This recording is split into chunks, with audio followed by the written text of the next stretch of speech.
Okay, it's game time.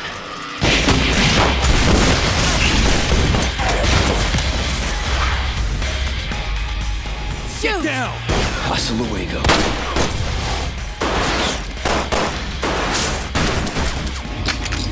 I have this. Feast on this!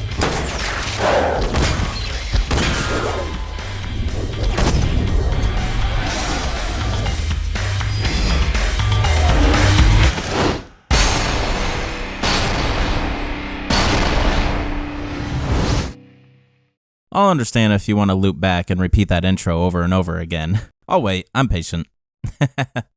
Alright, what up, it's Shankster94, and welcome to the start of my ultimate weapon showcase of Resident Evil. So, chances are you came here from the prologue, and again, I appreciate your patience watching through that whole thing. If you haven't, and you want to learn my step-by-step process for showcasing the weapons, then I suggest you head back and watch that prologue. Otherwise, I am glad you're here. So, let me just real quickly show you guys this place that I've decided to choose as my hub for the weapons. It's primarily for this close-up angle. This is gonna get really nice close-up views of all the weapons of the game. I'm looking forward to how it goes. Alright, without further ado, let's go ahead and dive right into the weapons. Alrighty, to start showcasing the weapons, I am going to start as usual with the non-firearms, and there is only one in the original Resident Evil game, and that is the combat knife. So let's check it out in the inventory. Get a nice close-up of its three-dimensional model. Nice, there you go. Alright. This doesn't seem to be enough for this mission. So, right at the start of the franchise, the developers of Capcom, the really early ones at the time, did not have much confidence in players, obviously, when using this thing. Little did they know that the knife challenge, or knife-only runs of games, would become a whole subculture within the franchise. Alright, so the combat knife, you start straight off with it, whether you're Chris or Jill, just so you know. And of course, here's a quick comparison to a real-life combat knife, if you will. Alright, here's Chris holding it, nice and close up. Let's get his resting stance with it real quick. There you go. Of course, let's see Jill with it as well.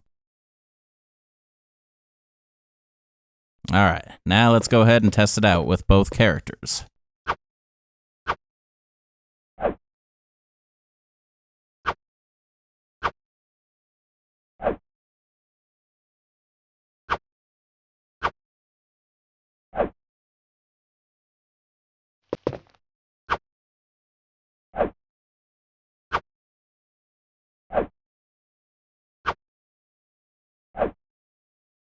Alright, not much to show beyond that since it doesn't contain bullets, so there's no reload. Alright, so we're gonna test the combat knife on the most basic enemy, of course, a standard mansion zombie. We'll test it on a couple of them, just in case there's differentiating results.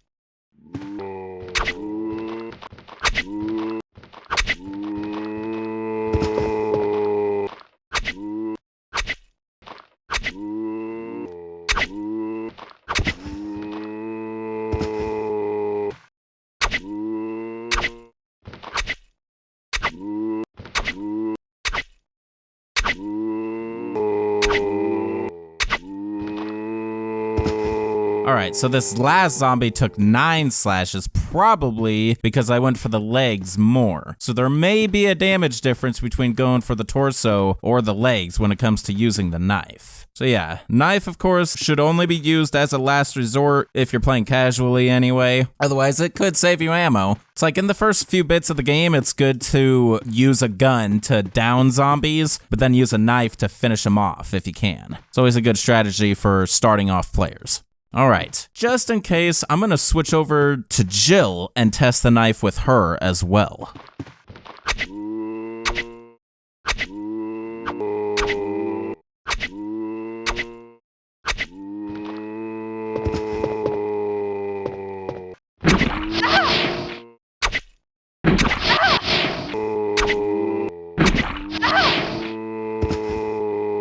Okay, one zombie took 5, another took 7. So it's probably safe to just put a range on it. It could probably take as little as 4 slashes and as much as 9 or even 10 slashes, depending on which zombie you're going against, how you're slashing at them, if you're playing in different difficulty modes, depending on the version of the game you're playing. All those to consider. One tried and true formula that always works for me when it comes to any of my weapon showcases in my history is just add and subtract 5 to the number of slashes or shots that my initial tests take. And it usually covers all bases. Alrighty, well, that is gonna conclude the one and only melee weapon, the combat knife. Alright, let's bring in some heat for this weapon showcase and get into the firearms. Of course, I'm gonna start with the semi-automatic pistols, and the first one is the Beretta.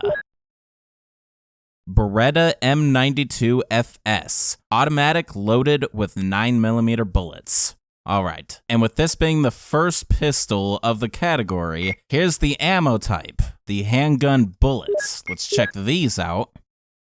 Clip for the Beretta. Okay, so this is incorrect. This is not a clip. These are known as magazines. The simplest way to describe the difference is a clip holds cartridges together to make them easier to load into the magazine. Basically, a magazine feeds the gun, while a clip feeds the magazine. So, the real-life counterpart is, of course, the Beretta 92 FS. So they're being extremely accurate with the naming of it right out of the gate, so that's cool. However, it is inaccurate to say it's automatic. It's really semi-automatic. Just nitpicking for the gun nuts out there.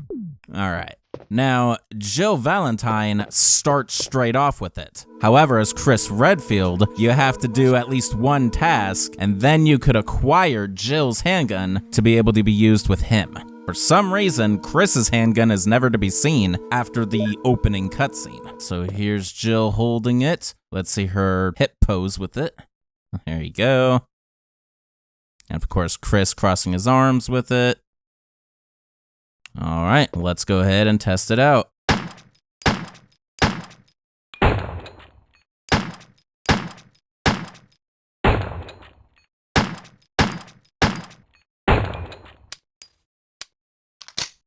The satisfying reload.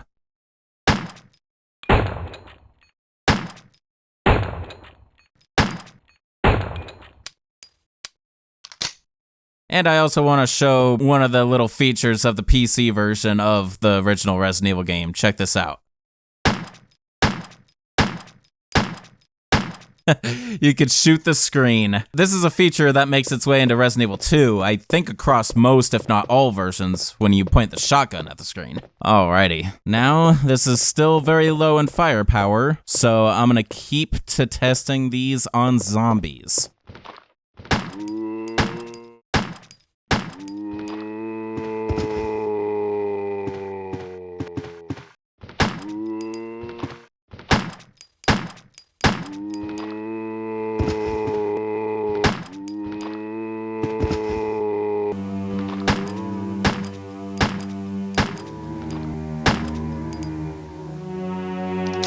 Alright, so 4 to 5 shots from the Beretta to take down the standard zombie. Now, if I switch over to Chris's, let's see if it takes any different amount of shots.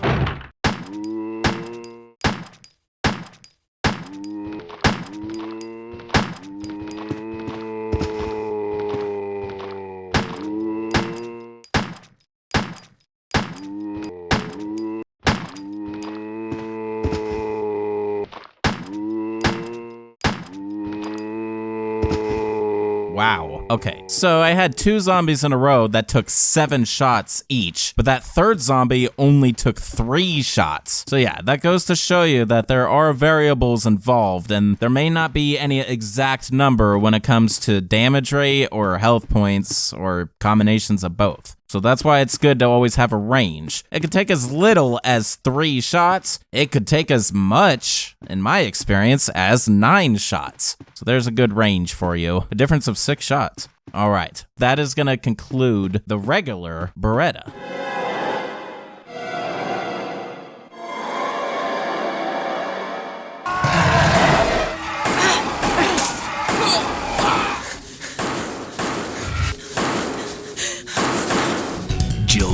time.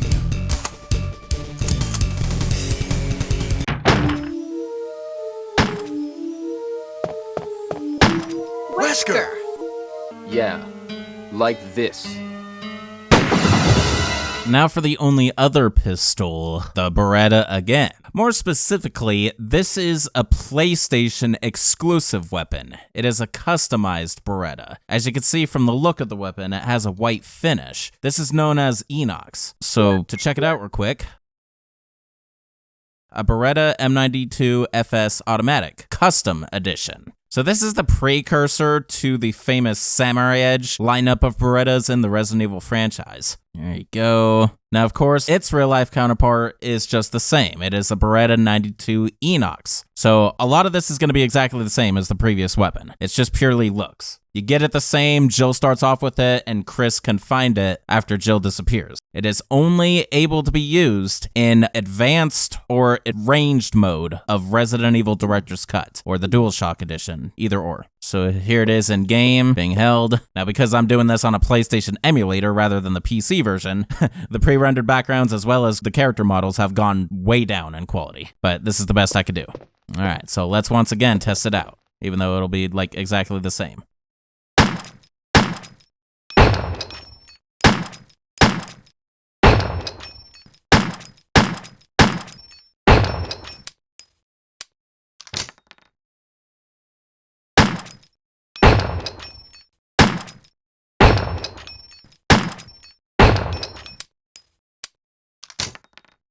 Alright, so now we'll go ahead and test it on the same set of zombies. Now this may not yield the same result because I am playing in advanced or ranged mode in order to trigger this, so these zombies could potentially be more powerful. But there is a specific thing about this custom Beretta that separates it from the regular Beretta. I should be able to trigger it eventually. Oh! Okay, so we got it just there. That zombie I was shooting just went into falling animation, which canceled my shot. And instead it hit the zombie behind it, but it was a critical shot, so that was perfect. Now let's see this other zombie, having taken 4 shots so far. Alright, so 5 shots. So in terms of raw firepower, the custom Beretta probably has roughly the same as the regular Beretta, but it has a critical hit rate. So that's the main thing to emphasize on it. Let's test it some more.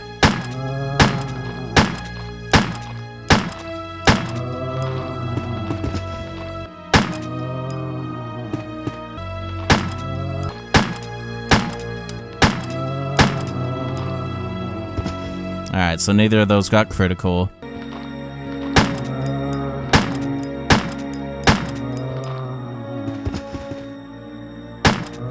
Alright, so I heard a theory that in order to trigger the critical with this Beretta, you and the zombie have to be looking straight at each other. Like a perfect straight line, apparently. I don't know, though. I tried very carefully to do that here, and I didn't score a critical on any of the 3 zombies. Nevertheless, there is a critical chance, and you saw at least 1 zombie, so that was nice. Now, of course, I'll switch over to Chris and conduct the same tests.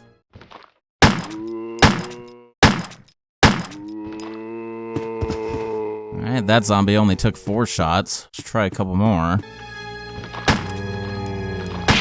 Aw, hell yeah. Ooh! So all 3 of these zombies, I managed to get a critical shot eventually. So yeah, I really don't believe in that whole straight line thing because at least 2 of those zombies were not in a straight line. So yeah, but that was a really good demonstration of the critical headshot with Chris. All right, well, I think that's gonna be good and officially conclude the custom Beretta as well as all pistols. All right, now to move into submachine guns, upping the fire rate dramatically. The first one is the Ingram, a submachine gun loaded with 9mm bullets. So through that, you would assume that it would use the same handgun bullets as the Beretta, because they both say 9mm. But realism goes right out the window when it comes to Resident Evil. The Ingram is actually an infinite weapon, as you can see, because, first of all, it is exclusive to the PC version, and it is unlocked by completing the game with Jill Valentine under 4 hours. So only Jill can use the Ingram. And being infinite, there is no ammo to use with it. If it could be loaded with ammo, like I said, it would make a little bit of sense if it used the same handgun bullets as the Beretta. The real-life counterpart is the Ingram MAC-10. Alright, there you go. So here's Jill holding it in-game. Now, one thing to note immediately, just look how oversized her hand is when she's holding it. It looks cursed. Alright, so let's go ahead and test it out. There is no reloading of it since it's infinite.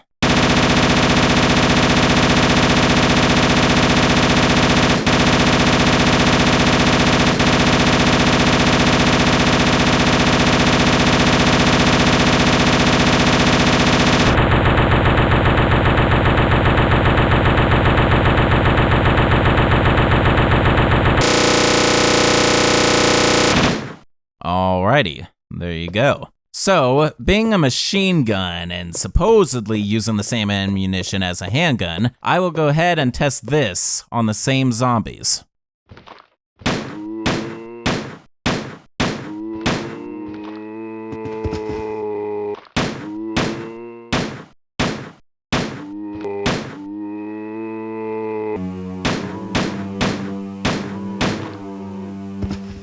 Alright, so it took like between 4 and 6 shots to defeat these zombies with the Ingram. Now, normally you'll defeat them much faster than that, with this gun being infinite and all. Like, watch this. This is how you should be doing it, especially because it's infinite, so what do you got to worry about? Just pwn him full of bullets. Here's another one. Yeah, see? So yeah, this is meant to be a fun weapon because it's an unlockable and it's infinite. But yeah, save a lot of time and space just using that. Alright, well that's gonna go ahead and conclude the Ingram. Now for the only other machine gun, the Minimi. Here it is. The magazine looking like a Minecraft block. A full automatic lightweight machine gun. Alright. Now, this of course is based off the real-life FN Minimi.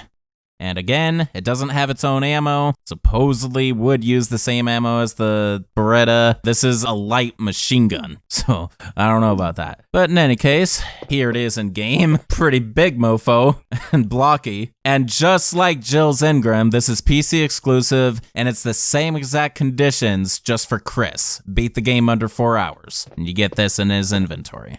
Alright, so let's go ahead and test it out.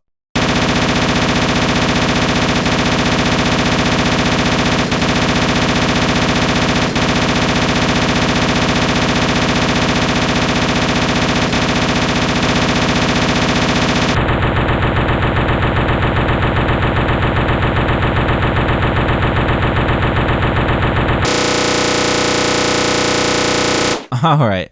So yeah, it sounds exactly the same as the Ingram, just coming out of a much bigger object. Now let's go ahead and test this on the same set of zombies.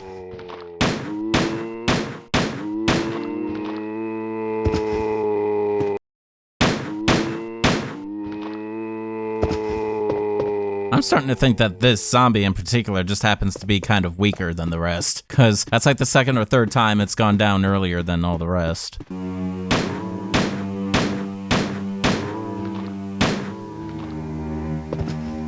Alright, so yeah, by the looks of it, it probably has the same statistics as Jill's Ingram. Now let's test it in rapid fire.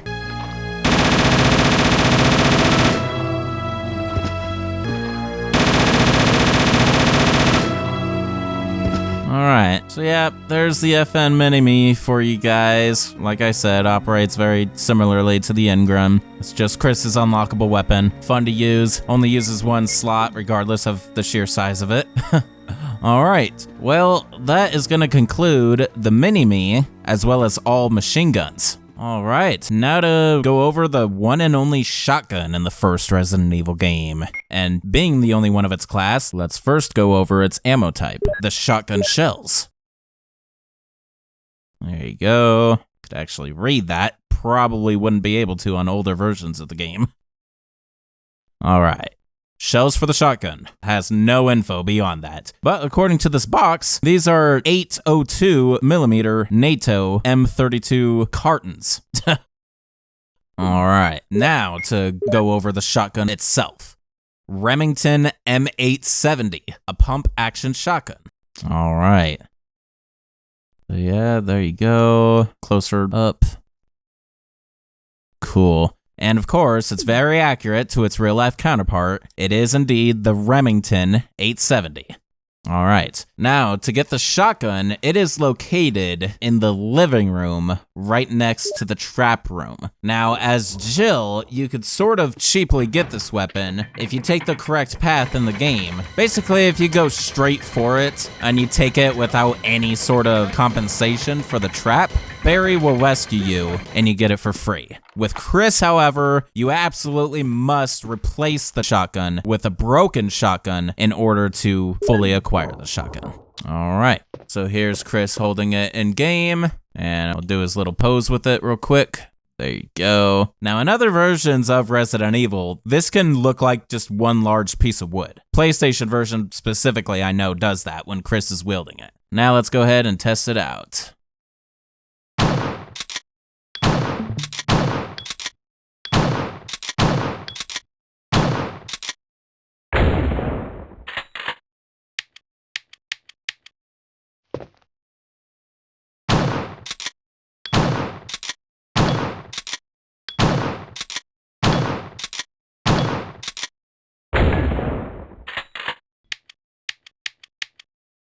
All right, so first I will go ahead and show what happens when you use this close up against a zombie.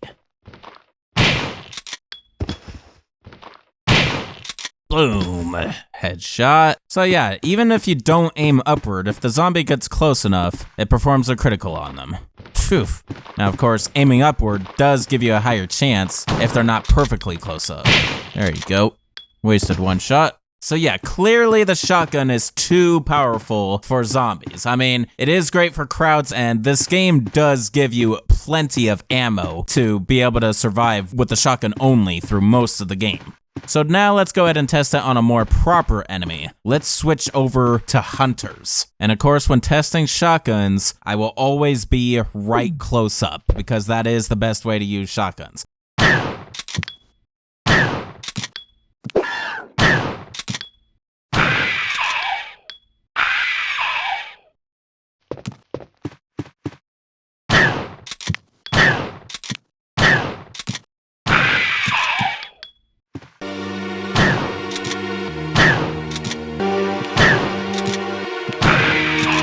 So yeah, takes around 4 shells to defeat hunters with the shotgun. Just in case, I'm gonna conduct the same test with Chris as well.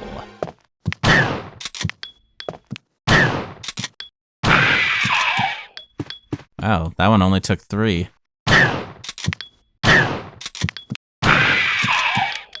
Yep, it's only taken Chris 3 shots by the looks of it. Wonder how that is, since Jill supposedly is supposed to be easier. Yeah, all 3 hunters took only 3 shotgun shells to defeat with Chris. Well, Jill, all 3 of them took 4. So yeah, not much consistency there, but this game's from 1996, so let's not even be nitpicky about that. But anyway, shotgun, decent weapon. With hunters, you just gotta be careful at the timing of the shot, because they could always go for that sneaky jump attack, which gives them invincibility frames, at least when aiming straight. So just be careful, but otherwise a good all-around weapon for most situations, especially in this game. All right, well, that's gonna conclude the one and only shotgun. Hey! Come here!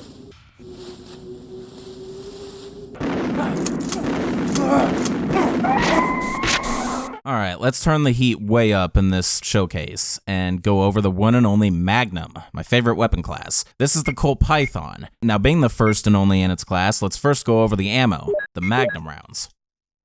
357 Magnum rounds for the Colt Python. All right. And clearly it looks like a speed loader. Sure, if you took that cap off, you would see the bullets within, and you just speed load it right into it. And yeah, you could see this says bullets, full metal, not full metal jacket. All right, and now let's go over the Colt Python itself. Now, there's a reason I have it unloaded. You'll see why in a second. Let's see, get a nice close-up view of it. Looking nice. And the description is, powerful gun, can be loaded with 357 Magnum rounds. Need to work on your grammar, devs.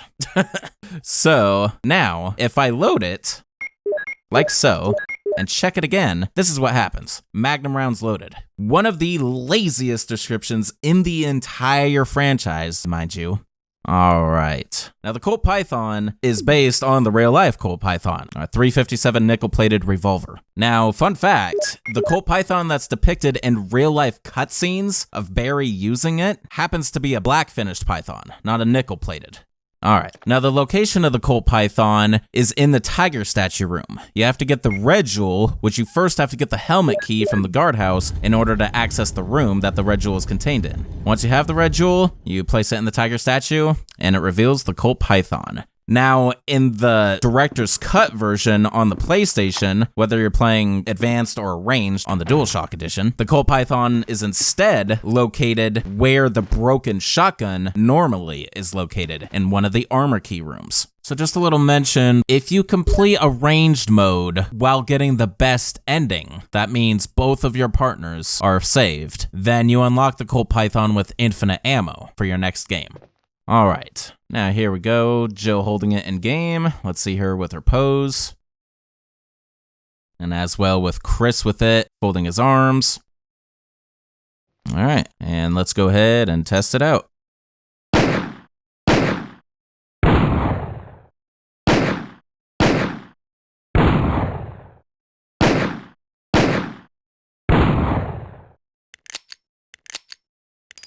Oh, I love that reload.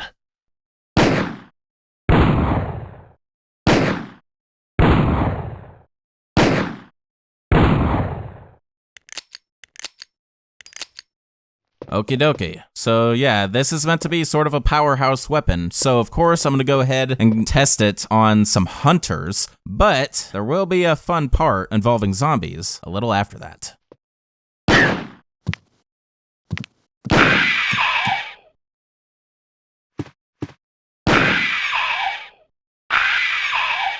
So 1 to 2 shots, I can verify that through my own experience.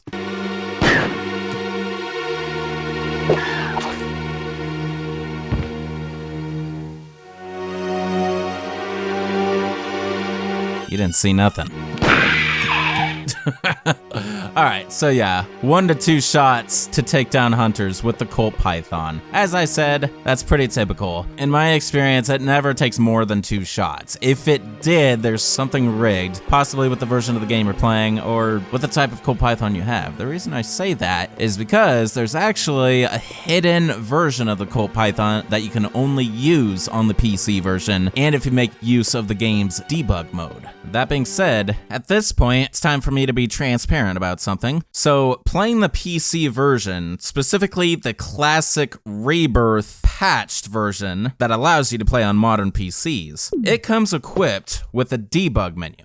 Basically, you can play God with this game using this, and you can modify your inventory to contain almost anything you want in any slot. One of these items happens to be a canceled weapon. It's called the Colt Python with dum-dum rounds, and the appropriate ammo, of course. Now, I believe these were in the game for a reason. One of the best theories that really checks out is that one cutscene with Barry firing his magnum at the zombie. Why does it take 3 shots for his head to pop off when normally it always has a 100% critical rate on zombies with normal ammo? Now, the theory is it's because his magnum was loaded with dum-dum rounds, and that is a very good theory, because you'll come to learn that these dum-dum rounds are not as powerful as they're described. But anyway, let's get on with overviewing the weapon. Because this is exactly the same Colt Python in terms of appearance, I'm not going to go into much detail with that, but I will check it as is again. Still says it could be loaded with 357 Magnum rounds, even though these are technically different rounds. So no effort went into there to make a new description, probably because it was canceled. But if I check the ammo, the dum-dum rounds, more powerful than Magnum rounds for the Colt Python. Well, that I can tell you is a straight up lie. If I rotate this, you can actually see it says dum-dum bullet on the bottom. Also, this has to be the dum-dum version of the Colt Python. If I had the regular Colt Python in here, even with it empty, it wouldn't be able to combine with the dum-dum rounds. So that's why I'm treating it like a separate weapon, because the game is. All right, so let me just go ahead and reload right off the bat. And let's test this out. It's going to look exactly the same. However, pay attention to the muzzle flash. The original Colt Python had a bluish colored flash. Well, this one should have an orange one.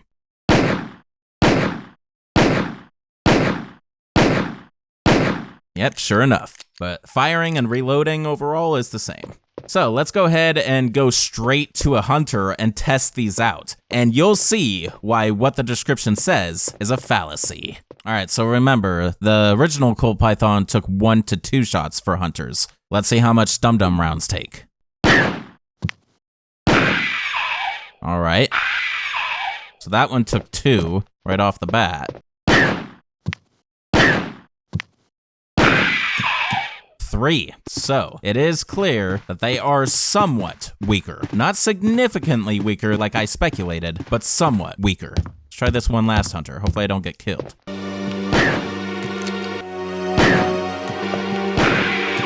All right, doesn't look like it will take more than 3 shots based on those tests that I just conducted. So yeah, it is good that this round was dropped. Do not see an advantage to it whatsoever. And if anyone was curious, I did test this off camera on zombies and it still gives them 100% critical. So we won't see any difference there. But yeah, just a fun little hidden thing I felt like showing because it did involve weaponry. All right, so now before we end the Colt Python once and for all, it's time to do my explosive critical headshot tradition with the most powerful Magnum, in this case the only Magnum, against the most basic enemy, a standard zombie. No way in hell I would leave this out, so let's go.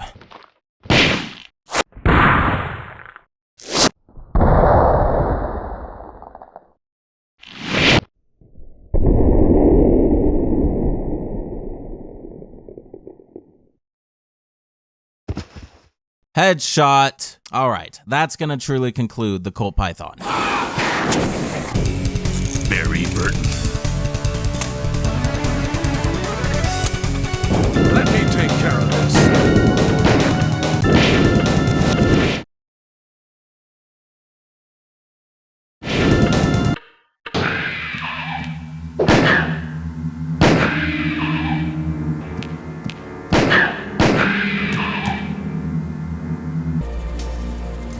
All right, now for the one and only miscellaneous weapon, the Flamethrower. Can throw flame for 9 seconds with maximum fuel.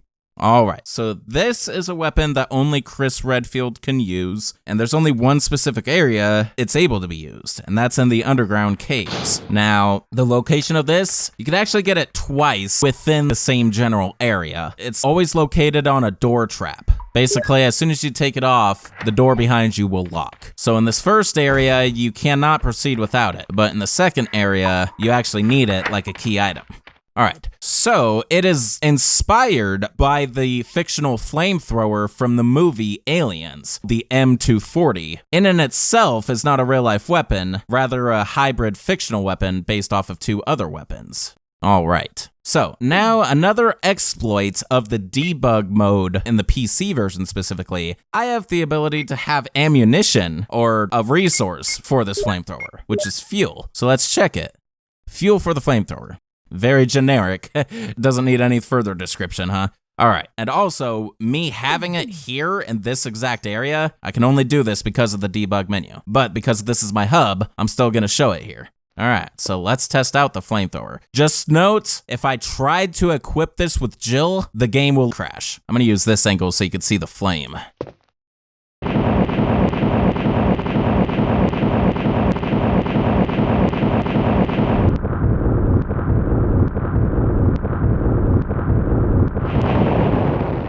All right, just ran out. Now let's see if I can do a reload animation. Nope.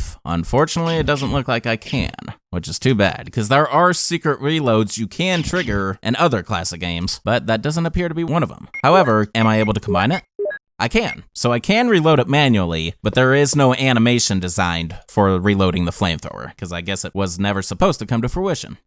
All right, well, that's gonna be it for overviewing the flamethrower. So now when it comes to testing it, I will be a little more legitimate, and I will test it on a couple of enemies that you realistically would only be able to test it on. And that is the Hunter and one of the sub-bosses, the Black Tiger. So first, let's try a Hunter.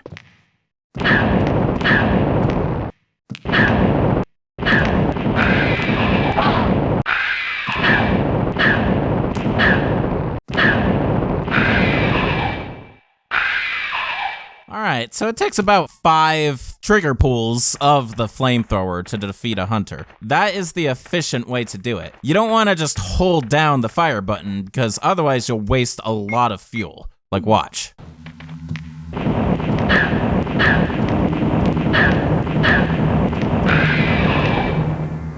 It was trying to dodge, but I used over 100 bits of fuel just like that, so you don't want to do it that way.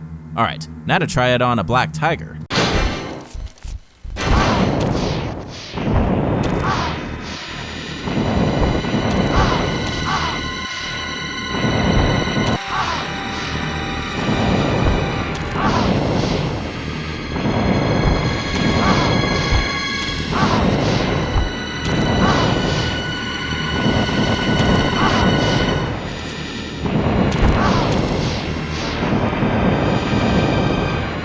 Okay, so that test was super inconsistent because it's like I couldn't just keep on doing single shots, otherwise I risked dying. So I just went on a flurry near the end there, and from a starting point of 240, ended at 194. So I used like 46 bits of fuel there. Probably would take less if you continue doing single fire, but if you want to defeat it quickly, you might have to just brandish it in the flame. A better use for it is to destroy the reb here, as you'll see right here.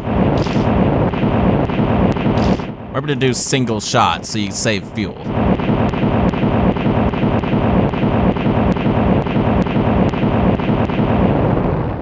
There you go. Now, if you ran out of fuel before that point, of course, they do provide you with a combat knife right here. By the way, that is worth mentioning that the combat knife can be found down here. Actually, I should have mentioned that when I was initially going over the knife. That while you start straight off with it for both Chris and Jill, there is a spare combat knife specifically in this location to use against that web. Alright, well, that's ultimately gonna conclude the flamethrower, the one and only miscellaneous weapon. What the hell is this? Hey! Jill!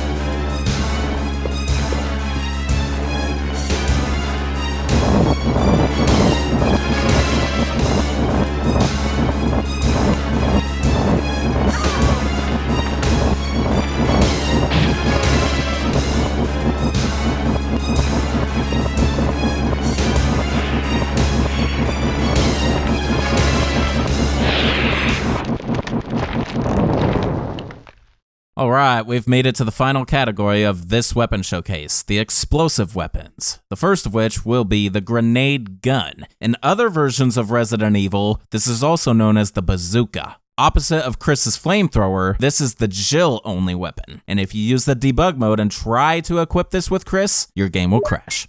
Alright, so to go over it real quick, once again, this is another weapon that uses multiple rounds, so I have to check it with it unloaded to get a proper description. A launcher can be loaded with various rounds. Once again, you're missing a grammatical term. You're missing that. A launcher that can be loaded with various rounds. Alright, here it is, nice and close up. Looking really nice in this seamless HD quality. Now, the real-life counterpart to this is the ARWEN 37, a less than lethal projectile launcher in real life. Alright, now to go over the ammunition, since it's the only one that uses these types of rounds. First, you got the explosive rounds. Powerful rounds for the grenade gun. That's all it says. It doesn't really describe them at all. Acid rounds. Okay, so the description for all 3 rounds, wow, is gonna be all the same. So yeah, we got no variety when it comes to descriptions, unfortunately. So if I load this up, of course it's only gonna say what type of rounds is loaded. Exactly. So you can rest assured that would be the same whether it's explosive, acid, or flame rounds. Pathetic. Alright, so let's move on from that. The location of this grenade gun is always the same across all versions of Resident Evil. You find it with the corpse of Forrest out in the terrace. Alright, so let's finally see Jill with it in game. Alright, well, let's go ahead and test it out. So since more emphasis needs to be on the rounds, I'll use this angle and fire against the wall over here.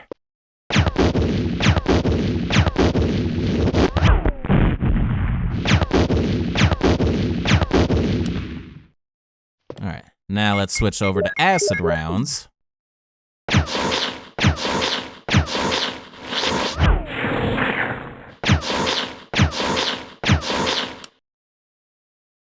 And finally, flame rounds.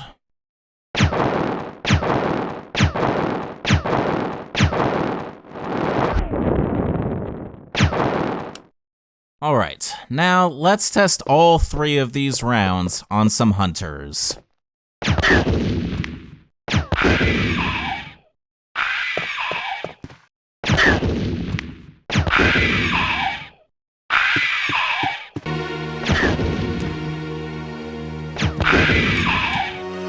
All three hunters in this area took 2 shots each. Could I get any more?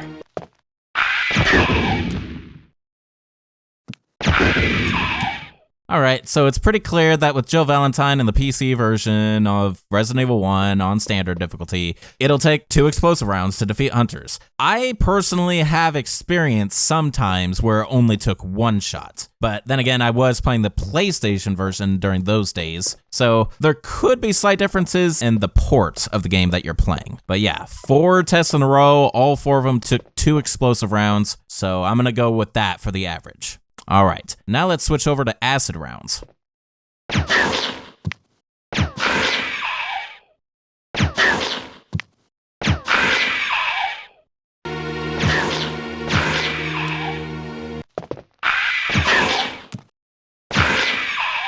Okay, so yeah, I'm starting to believe that the PC version, the enemies might be slightly stronger because, again, all 4 hunters took 2 acid rounds, every single one of them. But in my own experience, I have seen it only take 1 acid round to defeat a hunter. So I really don't know what to say beyond that. But yeah, it should take no more than 2 when it comes to both explosive and acid. Now let's try flame, which I personally believe to be the weakest round of the game.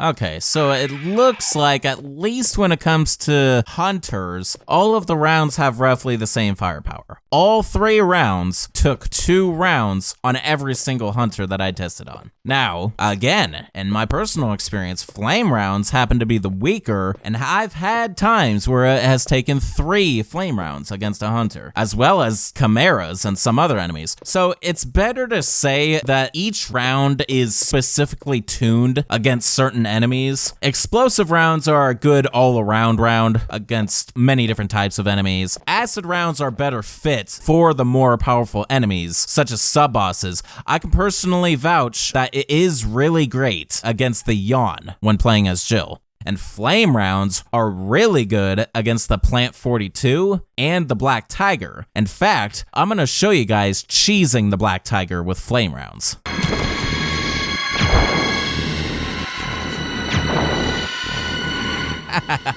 So, different enemy, it still took 2 flame rounds, but this enemy is much more powerful than a hunter in terms of raw health. So, in this case, it's really nice that it only took 2 flame rounds. And this is huge redemption as well for when I did the Flamethrower test.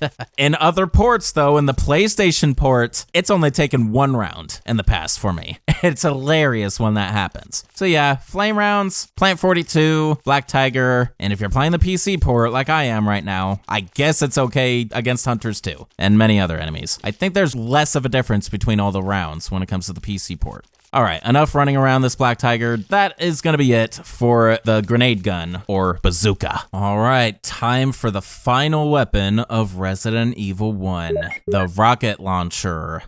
One shot can destroy any target. That's all you need to know. This is based off of the real-life M202 Flash, and immediately the first thing I think of when I see this rocket launcher is Arnold Schwarzenegger in Commando.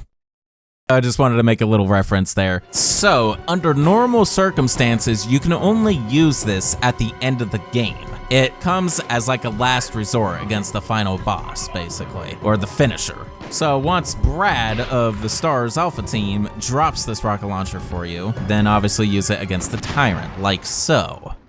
However, if you beat the game under any circumstances under 3 hours, you will unlock the infinite rocket launcher, which you could just play God through the whole game for the rest of the time. Alright, so when it comes to rocket launchers, I basically have another tradition. I'm not going to test this against any particular enemy. I'm going to test this on a plethora of enemies. But first, let's go ahead and look it over.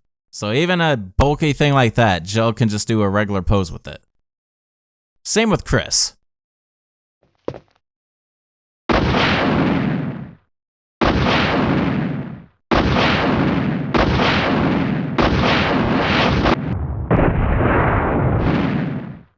And you can't aim this up or down.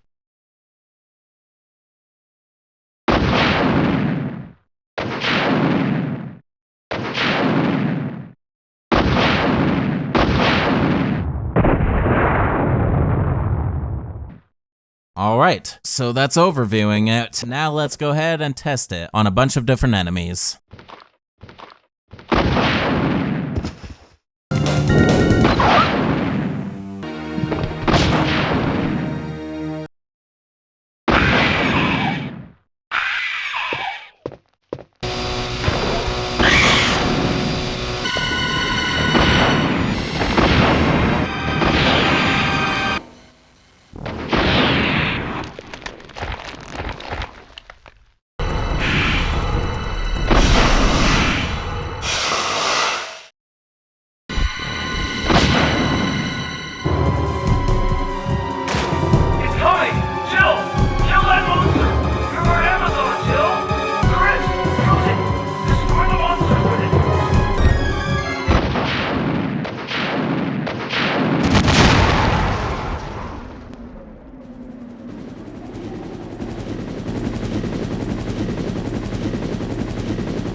And that, ladies and gentlemen, is my ultimate weapon showcase of Resident Evil. Really hope you enjoyed this commencement weapon showcase in my second remaking era. This goes to show just the stark difference in visual quality these reviews are going to endure. So it's gonna be an awesome ride.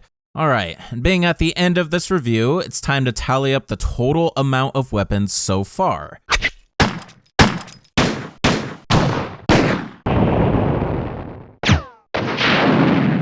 This first game in the franchise has a total of 10 weapons, so that is where the count is right now. So I hope you enjoyed the weapons of the very first game in the franchise, and I look forward to seeing you guys, of course, in the sequel game, which is also my all-time favorite Resident Evil game in the franchise, Resident Evil 2. So look forward to that. Alright, this is Shankster94, aka the Gamer Shankster. Rate, comment, subscribe. Don't forget to follow me on Twitter at Shankster_94. Check out my Facebook page and support me on Patreon. Shout out to Feargale the Fearless for being my one and only active patron. And shout out to these individuals for being patrons of the past. Your contributions are always appreciated. And don't forget to check out my Discord server, Shankster's Hub. It's a really great place for you guys if you're fans of the channel and want to communicate with other fans of the channel. And it's a pretty good place if you're a Resident Evil fan in general, because I do theme it around Resident Evil. Alright guys, peace out. I'll see you in Resident Evil 2 Ultimate Weapon Showcase. Have a good one.